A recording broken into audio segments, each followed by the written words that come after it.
They say that for everything there is a season, but try telling that to a farmer in Niger this year.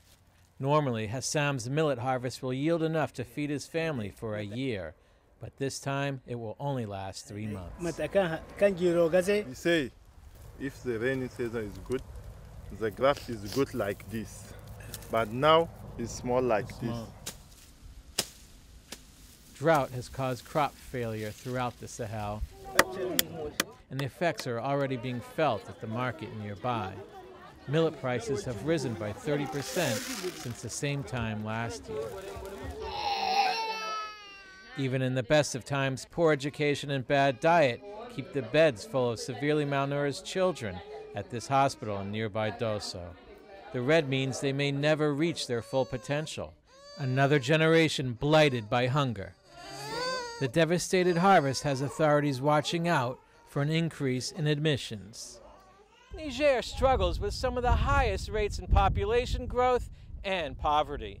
A drought like this year's can set many people over the edge from hunger into starvation. The last thing they need is another hungry mouth to feed. No food, no eat. But that's exactly what is happening. Abdul was working as a garbage collector in Libya. During the uprising, he barely escaped a lynch mob. He was evacuated by ship and then airlifted back to Niger. He has 5 children and his wife is in the hospital.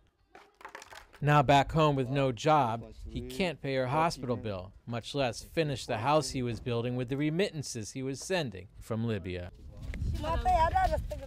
Hunger is forcing people to leave their homes, looking for work in Nigeria, Benin, and the Ivory Coast. In this town, only women, children, and the elderly remain. Now even they have had enough. This woman says she has decided to go to the capital, Niamey, to sell sand. It doesn't have to be this way. Just a few kilometers away in Garbi Malau Koya, tomatoes are growing in the desert. The World Food Program paid these women with food to reclaim a silted lake. Now it provides water, life, and hope. But humanitarian organizations are fighting the perception that places like Niger are basket cases, that there's no point in trying to help. Nobody's asking the World Food Program for a free handout in Niger. Nobody. Not the government, not the local authorities, and certainly not the women in the community. They're not asking us for a free handout.